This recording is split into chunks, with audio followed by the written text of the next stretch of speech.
침실 문을 열자 두 사람이 엉켜 있었습니다. 죽여버리고 싶었습니다. 그 장면을 본 순간 제 안에 있던 모든 감정이 한꺼번에 끌어올랐습니다. 제 남편 장진욱과 제 20년 친구 오세라가 그건 실수도 우연도 아니었습니다. 너무 자연스러웠고 너무 익숙해 보였고 무엇보다 이미 여러 번 반복된 모습이었습니다. 그걸 보는 순간 저는 아무 말도 할 수 없었습니다.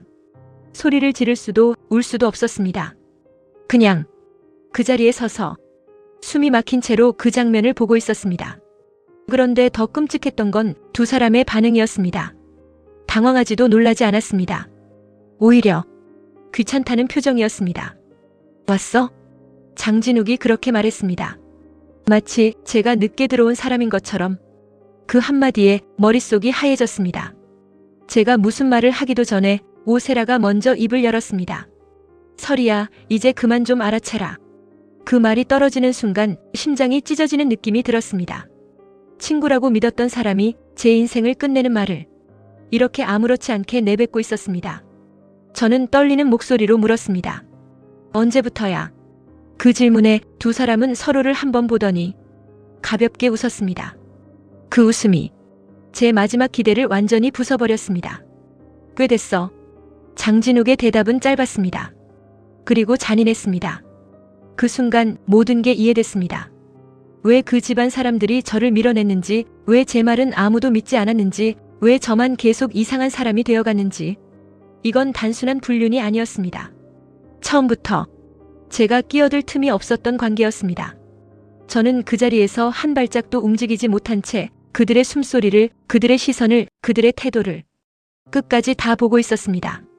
그리고 그 순간 확실히 알았습니다. 제 결혼은 이미 오래전에 두 사람 사이에서 시작조차 못했다는 걸요.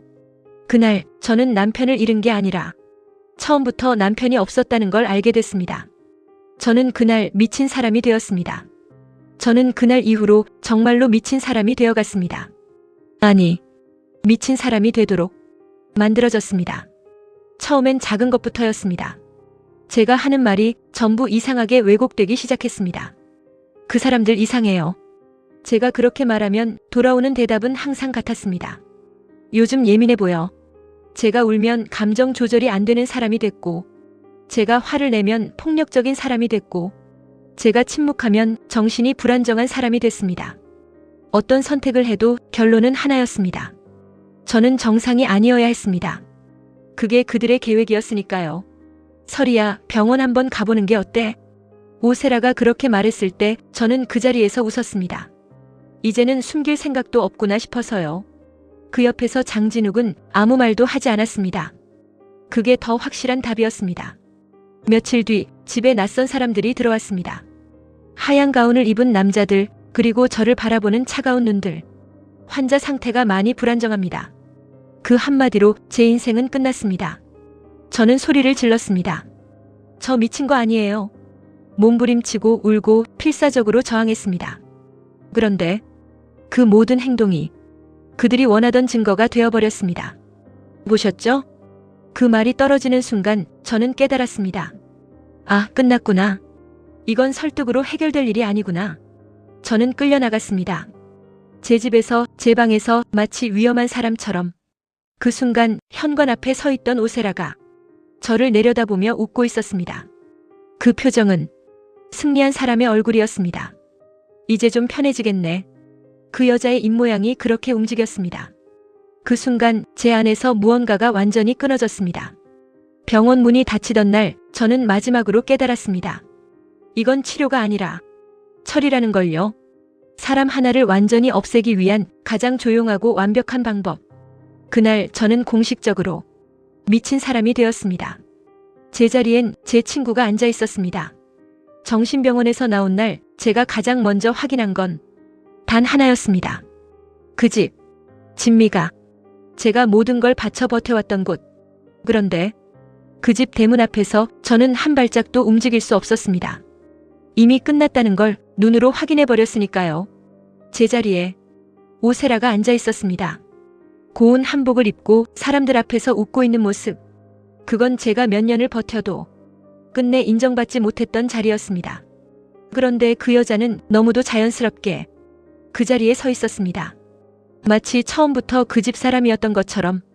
요즘 며느리가 참 반듯해. 전보다 훨씬 낫네. 사람들의 말이 들렸습니다. 그 순간 제 손이 떨리기 시작했습니다. 제가 그 집에서 들었던 말들은 단 한 번도 그런 적이 없었으니까요. 저는 항상 부족했고, 항상 문제였고, 항상 잘못된 사람이었습니다. 그런데 지금은 그 자리에 앉은 사람이 바뀌자 모든 게 완벽해졌습니다. 그제야 알았습니다. 문제가 있었던 건 제가 아니라 애초에 제가 있어선 안 되는 자리였다는 걸요. 그 집은 저를 받아들인 적이 없었습니다. 그저 버리기 전까지 잠시 들여놨던 것뿐이었습니다. 더 끔찍한 건 오세라의 태도였습니다. 그 여자는 저를 보지 않았습니다. 아니, 보지 않으려 했습니다. 제가 바로 앞에 서 있었는데도 고개를 돌린 채 다른 사람과 웃고 있었습니다. 그 모습이 너무 익숙해서 더 끔찍했습니다. 제가 무너질 때도 그 여자는 항상 저렇게 웃고 있었으니까요. 그 순간 확실히 느꼈습니다. 저는 쫓겨난 게 아닙니다. 완전히 대체된 겁니다. 사람 하나가 사라졌는데도 아무 일도 없었던 것처럼 그 자리는 그대로 돌아가고 있었습니다. 그리고 그 중심에 제 친구가 서 있었습니다. 그날 저는 처음으로 생각했습니다. 되찾고 싶다는 감정이 아니라 저 자리를 완전히 무너뜨리고 싶다고. 저는 버려진 게 아니라 제거된 거였습니다. 저는 그동안 버려진 줄만 알았습니다. 남편에게, 친구에게, 그리고 그 집안 전체에게. 그렇게 생각해야 버틸 수 있었으니까요. 그런데 아니었습니다. 어느 순간부터 모든 기억이 이상하게 이어지기 시작했습니다. 제가 그 집에 들어간 순간부터 모든 게 너무 완벽하게 맞아떨어지고 있었습니다. 처음부터 저를 싫어했던 시선들, 이유 없이 반복되던 트집, 이상할 정도로 빠르게 퍼지던 소문들, 그리고 제가 무슨 행동을 해도 결국 같은 결론으로 돌아가던 상황들. 요즘 상태가 이상하다. 그 말은 하루아침에 만들어진 게 아니었습니다. 이미 오래전부터 조금씩 아주 치밀하게 쌓이고 있었던 겁니다. 제가 모르는 사이에 제가 울면 불안정이었고, 제가 화를 내면 위험한 사람이었고, 제가 참으면 더 심각한 상태가 됐습니다. 어떤 선택을 해도 결과는 하나였습니다. 저는 반드시 망가진 사람이어야 했습니다. 그 순간 머릿속이 번쩍였습니다. 아, 그건 실수가 아니었습니다. 그건 사고도 아니었습니다. 처음부터 끝까지 전부 계획이었습니다. 제가 정신병원에 끌려가던 날 그렇게 빠르게 준비됐던 이유, 남편이 단 한 번도 놀라지 않았던 이유, 오세라가 모든 상황을 이미 알고 있는 얼굴로 서 있었던 이유, 이제야 이해됐습니다. 이건 단순한 불륜이 아니었습니다. 이건 사람 하나를 완전히 지워버리기 위한 작업이었습니다.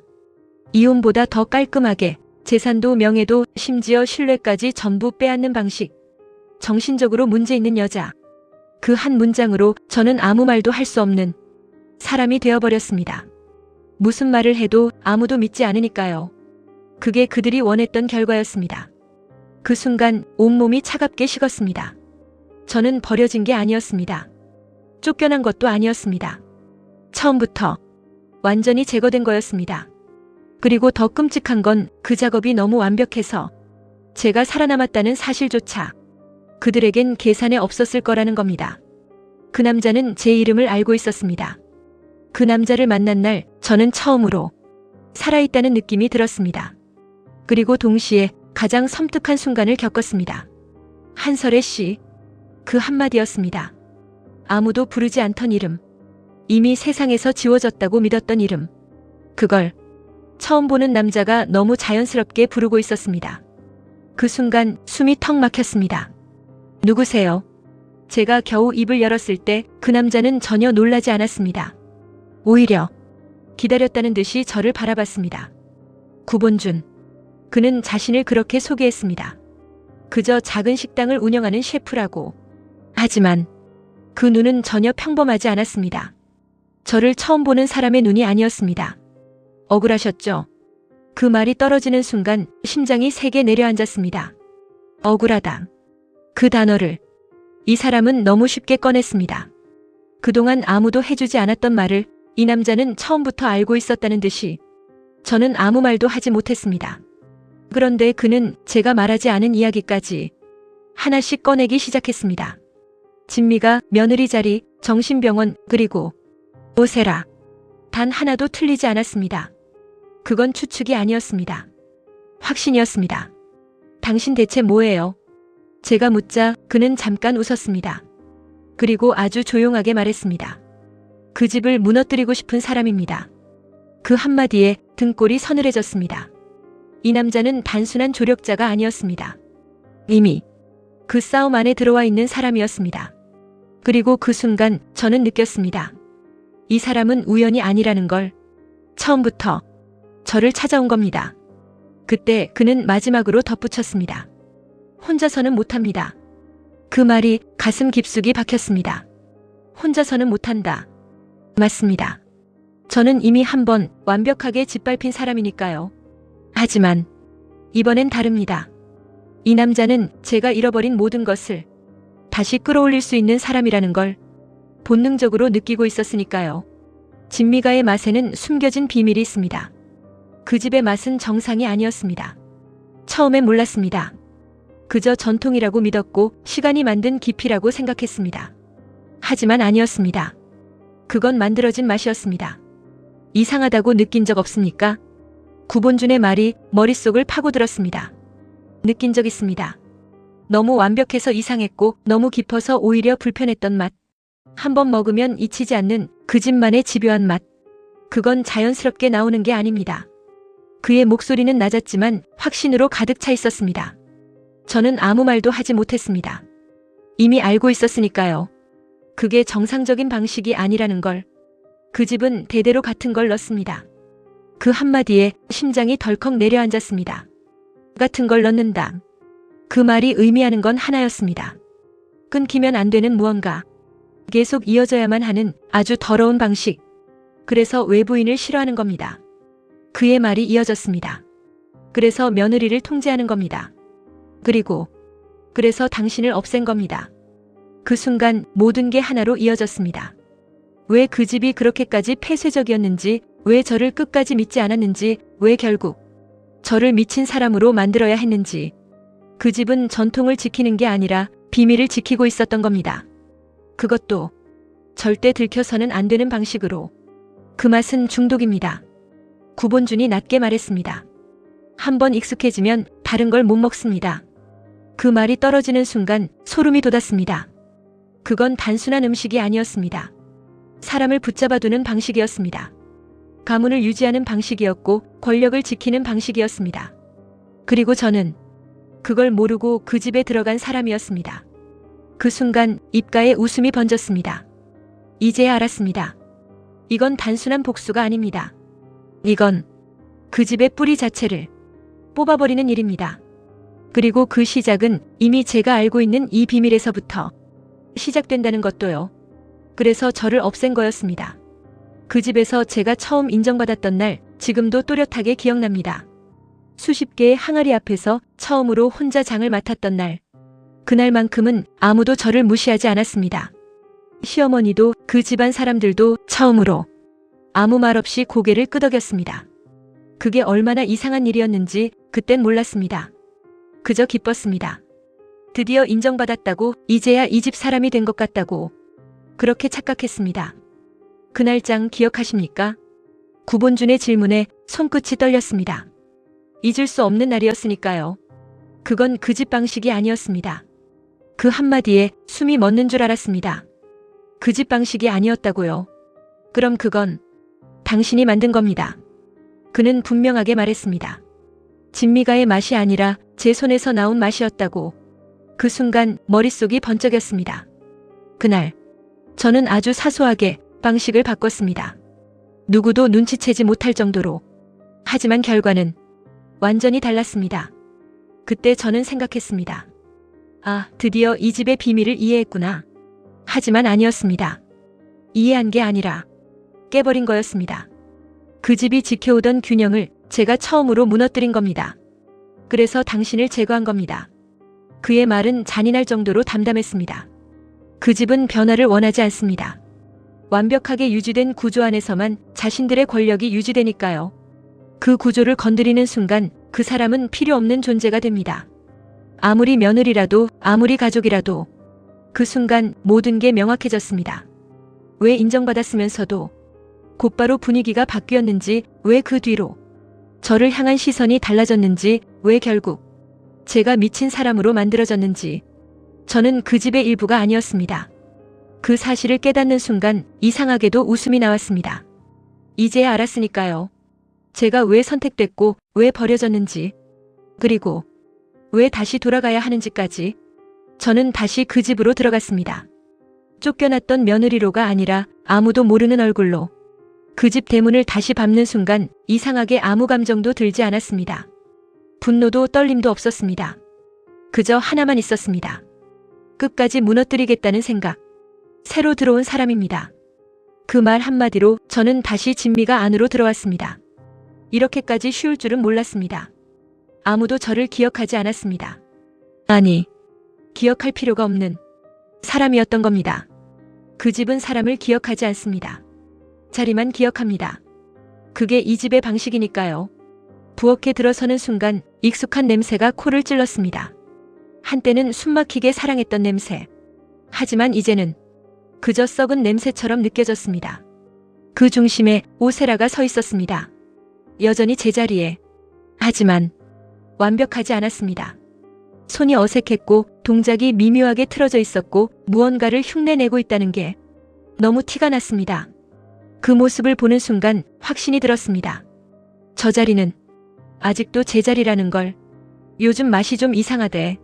누군가의 말이 흘러나왔습니다. 그 한마디에 오세라의 손이 멈췄습니다. 그 여자는 아무렇지 않은 척했지만 이미 시작된 겁니다. 균열이. 저는 아무 말도 하지 않았습니다. 그저 조용히 그 집의 흐름 안으로 스며들었습니다. 조금씩, 아주 조금씩. 아무도 눈치채지 못하게. 하지만 결과는 절대 되돌릴 수 없게. 그리고 그날 밤 저는 처음으로 그 집 식탁에 올라갈 장을 만졌습니다. 제 손으로, 제 방식으로. 그 순간 확실히 느꼈습니다. 이 집은 이제 끝났다는 걸.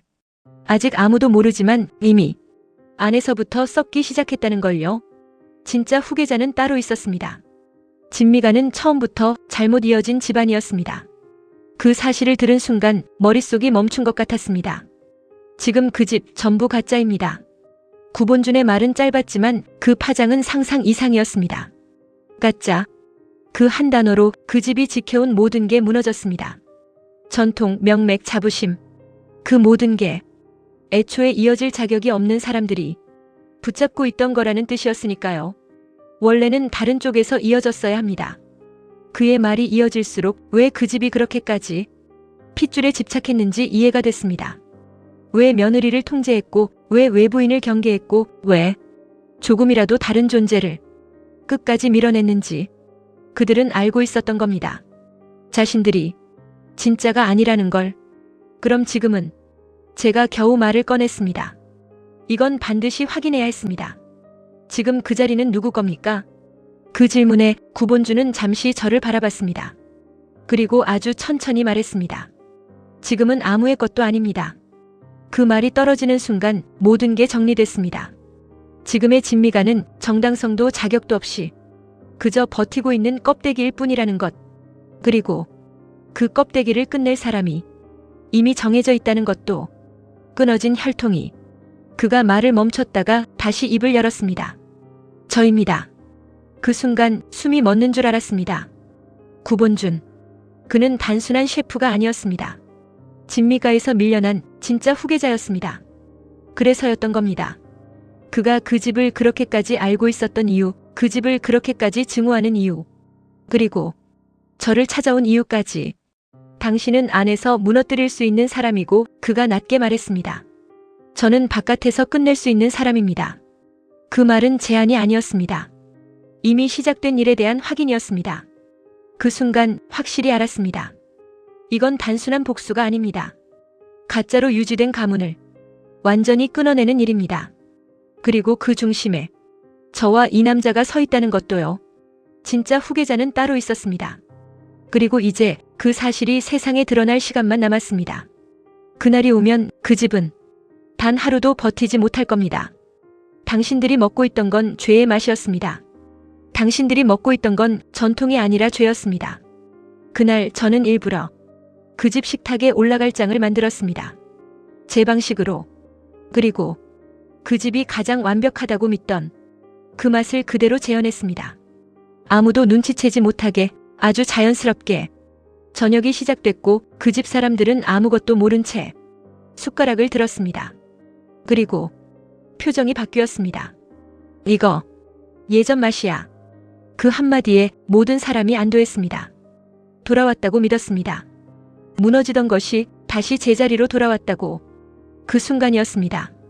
제가 천천히 입을 열었습니다. 다행이네요. 조용했지만 식탁 위 모든 시선이 저에게 향했습니다. 저는 그들을 하나씩 바라봤습니다. 장진욱, 오세라, 그리고 그 집안 사람들 전부. 그 맛 익숙하시죠? 아무도 대답하지 않았지만 이미 알고 있었습니다. 그들은 느끼고 있었습니다. 그래서 저는 마지막으로 말을 꺼냈습니다. 그게 원래 이 집 맛이니까요. 순간 공기가 얼어붙었습니다. 장진욱의 손이 멈췄고 오세라의 눈이 흔들렸습니다. 그들은 알아차렸습니다. 이 말이 절대 가볍지 않다는 걸. 저는 천천히 숟가락을 내려놓았습니다. 그리고 그들을 끝장내기 위해 준비해온 말을 내뱉었습니다. 지금까지 드시던 건 숨을 고르고 확실하게 전부 가짜였습니다. 그 순간 누군가 숨을 삼켰습니다. 아무도 움직이지 못했습니다. 그건 충격이 아니라 본능적인 공포였습니다. 저는 천천히 웃었습니다. 이제야 제대로 드신 겁니다. 그리고 마지막으로 그 집을 완전히 끝내는 말을 꺼냈습니다. 그동안 당신들이 먹고 있던 건 잠깐 멈췄다가 아주 또렷하게 죄의 맛이었습니다. 그 순간 진미가가 무너졌습니다. 말 한마디로 수십 년의 전통이 산산이 부서졌습니다. 장진욱은 아무 말도 하지 못했고 오세라는 끝내 저를 보지 못했습니다. 그 집은 끝났습니다. 그리고 저는 그 끝을 만든 사람이었습니다.